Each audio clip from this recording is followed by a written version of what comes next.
If you look at the Trump inner circle, one of the biggest problems the committee has been penetrating it. They couldn't get to Meadows. They couldn't get to Bannon.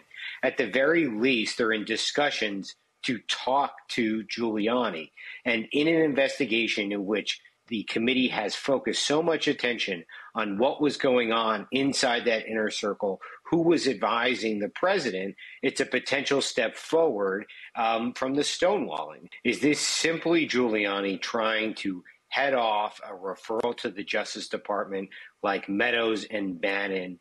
And does this mean that he's just going to come in and do some combination of, say, yeah, the sky was blue that day, I take the fifth on this, attorney-client privilege on that. Oh, and maybe I'll answer a few questions about how I thought there was an election fraud. That is different than full-bore cooperation, where he tells everything that he knows and is much more of an open book. And that's what really remains to be seen here.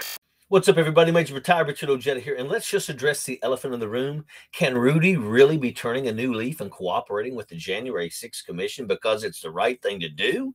Hell no. He's a snake, and he knows there is nowhere else for him to slither. That's why he's cooperating. He sees the writing on the walls. His lawyers haven't been paid, and his bills are due.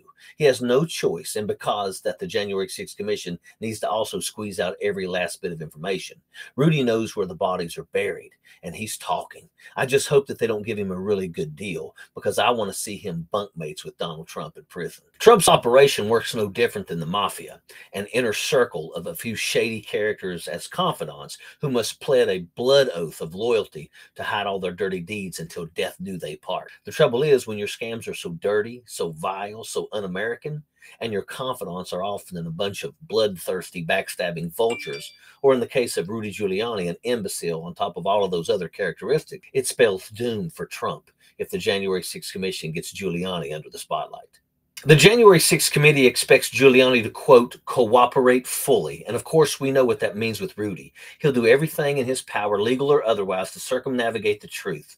But like everything else he's done since hitching his wagon to the Trump crime family, Rudy will fail, and fail in epic proportions. He'll crack like an egg, and his hollow, thinly veiled lies will melt faster than his hair dye. Truth and facts will be revealed, and Trump's long game of delay, distract, and avoiding justice until he can unlawfully and violently seize power will be thwarted by his good buddy, the bumbling buffoon of a lawyer that he trusted, will have burst his fascist bubble, and then all the crowd will chant, Rudy, Rudy, Rudy.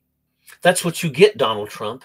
When you disgrace our country, the only cohorts you're going to find are disgraceful two-timing serpents and fuzz for brains like Giuliani. Your con has always been to pass the blame and pass the buck, throwing your lackeys under the bus, making them take your falls and walking over them scot-free. But you've stepped onto a bigger stage than you can handle, Donnie, a spotlight too big that's going to roast your orange hide. Despite your best efforts, America is still the land of law and order, of justice, a land where no man is above the law. You've bitten off more than you can chew, and your #1 choke artist is going to bring you down. What makes Rudy a special kind of idiot is his long rap sheet of just utter screw-ups. Whether it's the press conference at the Four Seasons Landscaping, the time his face melted off, or when he thought it was common practice to unzip his pants for an interview with a foreign journalist. I can go on and on, but here's what you need to take away. Rudy Giuliani, for as dumb as he is, and believe me, he's dumb, this is the man Trump turned to for help when he needed it the most. Rudy was Trump's lawyer, and imagine how stupid you have to be if this is the guy you hire to defend you. Let that one sink in. Sappers clear the way, airborne all the way.